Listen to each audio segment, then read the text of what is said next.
I'm going to be making my own photography backdrops today, and I want to show you exactly what you need to make your own photography backdrops. If you are a photographer, you know that those backdrops can get a little bit pricey, and also having full creative control over your backdrops and over what your portraits look like is a really awesome skill to have. So I'm going to show you everything you need and everything you need to know to make your own photo backdrops.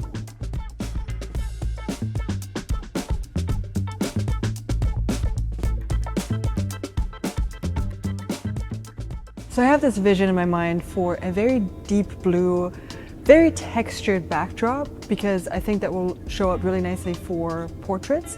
And I want to do blue because I think it makes skin tones look really good. And so what I need for that first and foremost is paint. So I got a quart of the white paint and a sample size of a very dark blue. That way I can just mix several different tones depending on which layer I want to do, which I'm going to get into in just a second. First, I want to give you a rundown on everything you need. All of these things you can buy at a hardware store. So you need paint. The guys at the paint counter can actually tell you exactly how much paint you will need for however many backdrops you want to do.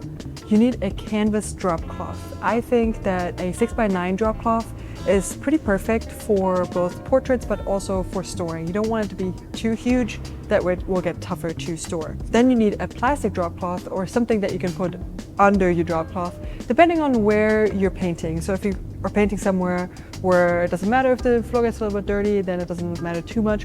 But just make sure that you have something to protect the floors because this process can be a little bit messy. You need paint rollers and then those paint trays. That way you can very easily do a large area. You can use just sponges, but I recommend using a roller first. That way it doesn't take you too long. And then you can use sponges for the little accents. You also need some tape to tape everything down. That way you can actually roll without it folding up. And having some paint mixers is also nice. That way you can just be a little bit more efficient with mixing your paints. It's also very useful to have a water spray bottle because oftentimes with these drop cloths, they come pretty wrinkled. So you can either spend your time ironing it if you really want to have a super smooth surface, but I kind of skipped that step and just sprayed water. That way it kind of lays down a little bit better. And then once you roll it, it actually smooths out the wrinkles pretty well. But also I was going for a very textured look. But all of this really depends on what you want to do with your backdrop, and you have full creative controls. Now to set it up, you basically want to lay down your drop cloth and tape that down. And you need to tape down both of those. So tape the drop cloth down on the ground first, and then your canvas, tape that down as well. Then you can mix your base color or your primer color. So I started out with a very light blue. So I mixed predominantly white and then a little bit of blue in there. And I just rolled that on there. And I wasn't too precious. I want the texture, so I wasn't too intense about making it super even. But I did want to make sure that across the entire canvas, you kind of have the same amount of paint. So you don't really want to have paint kind of blobbing about. You kind of want a fairly even distribution of paint. And then you can let that layer dry for a second. As the second of the 3 layers, I like to do a watered down, very dark color. So for this one, I took the very dark blue that I wanted and I watered it down a little bit and used the sponge. And I'm just gonna blob it all over the canvas to create a very kind of a messy texture almost. And that's because I do want that randomness a little bit. I want it to look organic. I don't want it to look super flat. So I spread that color all around and I'm seeing a little bit of that like rim of the sponge. If that's something that you don't want, then you can use maybe a sea sponge or literally anything else. I've seen people use brooms to kind of distribute and create texture, but that is up to you. But I would recommend that second layer to be your darkest color, watered down. That will give you a lot of depth and a lot of definition. That layer is pretty wet, so you do want to wait a while and let that dry out.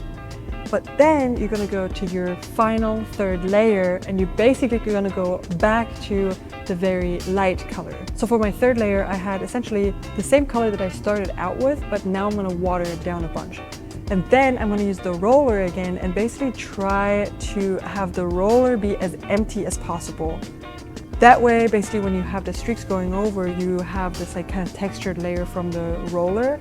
And then you basically have these 3 beautiful layers with like a light layer, then a darker textured layer, and then like that soft layer going all the way on top.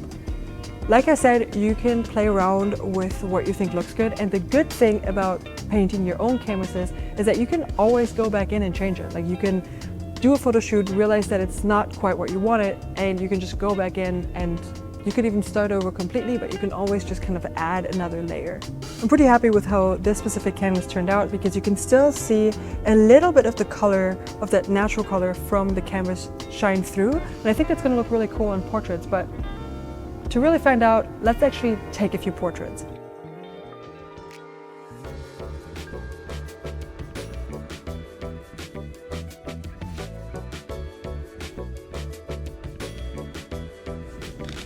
Okay, I really like how this blue turned out because it makes everyone's skin tones just kind of pop and just look really, really good and natural and without being super overpowering. So I wanted something that's a nice color that has texture to it, so it's not too flat, but doesn't draw too much attention. So I think this blue worked out really well. You can see the texture in the photos a little bit, like you can kind of see a hint of the texture, but it's not like you can really see the fibers of the canvas. And I think we struck a good balance right here. And obviously you can do a lot of different things. Like if you want to have more texture, it shows up even at a wider aperture, then you can have more kind of like different color tones. Like you could even have like a blue undertone and a red overtone, like that darker lay that we did. You can have that in a different color and it would show up as a lot more textured in your photos, even if you shoot at a wide aperture.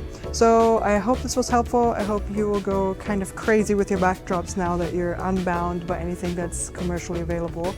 And I'll see you in the next one. Let me know if you have any questions. Bye.